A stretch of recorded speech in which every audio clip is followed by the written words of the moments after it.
ইনকিলাব মঞ্চের মুখপাত্র শরীফ ওসমান হাদির শারীরিক অবস্থার সর্বশেষ পরিস্থিতি জানাতে যুক্ত হয়েছি রাজধানীর এভারকেয়ার হাসপাতাল থেকে। দর্শক, আপনারা জানেন যে রাজধানীর এভারকেয়ার হাসপাতালে চিকিৎসাধীন গুলিবিদ্ধ ঢাকা ৮ আসনের স্বতন্ত্র প্রার্থী শরীফ ওসমান হাদির শারীরিক অবস্থা স্থিতিশীল রয়েছে। জীবন মৃত্যুর সন্ধিক্ষণে থাকা এই জুলাই যোদ্ধার চিকিৎসায় বিভিন্ন বিভাগের চিকিৎসকদের সমন্বয়ে একটি মেডিকেল বোর্ড গঠন করা হয়েছে। গতকাল শনিবার বেলা 11:30টার দিকে এই বোর্ড গঠন করা হয়। প্রতিষ্ঠানটির ক্রিটিক্যাল কেয়ার মেডিসিনের সিনিয়র কনসালটেন্ট ও বিভাগীয় প্রধান অধ্যাপক ডক্টর মোহাম্মদ জাফর ইকবালের নেতৃত্বে এই বোর্ড গঠন করা হয়। মেডিকেল বোর্ড গঠনের পর ডক্টর জাফর ইকবাল গণমাধ্যমে জানান, ওসমান হাদির অবস্থা স্থিতিশীল রয়েছে। আপাতত নতুন করে অপারেশনে যাওয়া হবে না, ওষুধ ও আনুষঙ্গিক চিকিৎসা চলবে। তিনি আরও জানান, তার ব্রেন মারাত্মকভাবে ক্ষতিগ্রস্ত হয়েছে।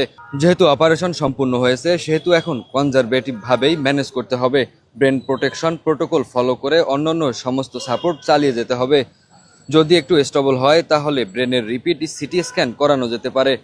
ডক্টর জাফর ইকবাল আরও জানান, ওসমান হাদির ফুসফুসে ইনজুরি আছে ও চেস্ট ড্রেন টিউবে যেহেতু অল্প ব্লাড আসছে, সেহেতু সেটা কন্টিনিউ করতে হবে।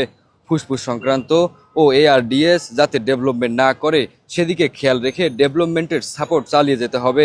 কিডনির কার্যক্ষমতা ফেরত এসেছে, সেটাকে ধরে রাখার জন্য ফ্লাইট ব্যালেন্স যেভাবে ঠিক রাখা হচ্ছে সেভাবেই কন্টিনিউ করতে হবে। গঠিত মেডিকেল বোর্ড জানান, ওসমান হাদির শরীরে রক্ত জমাট বাঁধা ও রক্তক্ষরণ হওয়ার মধ্যে যে অসামঞ্জস্যতা দেখা দিয়েছিল সেটি অনেকটাই ঠিক হয়ে আসছে। এটাকে সার্বক্ষণিক মনিটরিং করে রক্ত ও রক্তের বিভিন্ন উপাদান ট্রান্সফিউজ করতে হবে। ব্রেন স্টোমে ইনজুরির কারণে ব্লাড প্রেশার ও হার্টবিট উঠানামা করছে। ব্লাড প্রেশারের জন্য সাপোর্ট যেভাবে দেওয়া আছে সেভাবেই চলবে।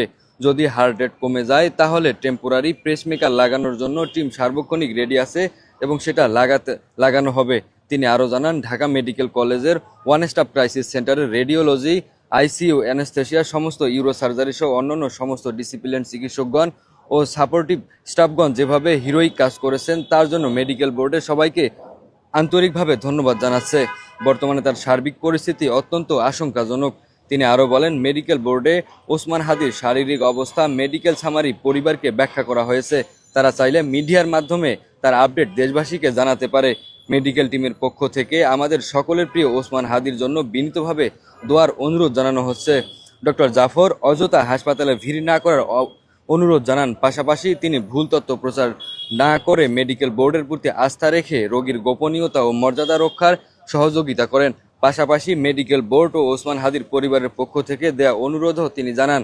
গত শুক্রবার সোয়া 2টায় পল্টনে গুলিবিদ্ধ হওয়ার পর ওসমান হাদিকে ঢাকা মেডিকেলে নিয়ে যাওয়া হয়।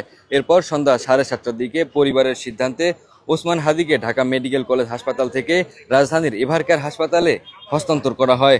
রাত 8:06 তাকে বহন করা অ্যাম্বুলেন্সটি বসুন্ধরা আবাসিক এলাকায় এভারকেয়ার হাসপাতালে পৌঁছায়। শরীফ ওসমান হাদির ওপর হামলার প্রতিবাদে সারা দেশে বিক্ষোভ সমাবেশ মিছিল করেছে বিভিন্ন রাজনৈতিক দলের নেতাকর্মী ও ছাত্র জনতা। এসব কর্মসূচিতে বিক্ষোভকারীরা হামলাকারীদের আগামী 24 ঘন্টার মধ্যে গ্রেপ্তারের আলটিমেটাম দেন, অন্যথায় কঠোর কর্মসূচি দেওয়া হবে বলে হুঁশিয়ারি দেওয়া হয়। বাংলাদেশ সংবাদ সংস্থার দেওয়া তথ্য অনুযায়ী নোয়াখালী, কুমিল্লা, চাঁদপুর, মাদারীপুর, ঝিনাইদহ, মুন্সিগঞ্জ, নারায়ণগঞ্জ, সুনামগঞ্জ, নাটোর, বরিশাল, ঠাকুরগাঁও সহ সারা দেশে পৃথক পৃথক বিক্ষোভ সমাবেশ, মশাল মিছিল ও কর্মসূচির আয়োজন করা হয়।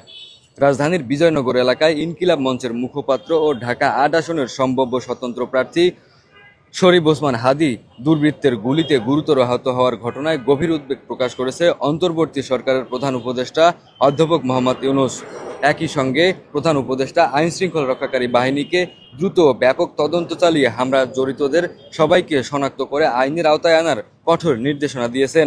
আহত ওসমান হাদির সর্বোচ্চ চিকিৎসা নিশ্চিত করতে সংশ্লিষ্টদের প্রয়োজনীয় সব ব্যবস্থা গ্রহণের নির্দেশ দিয়েছেন প্রধান উপদেষ্টা।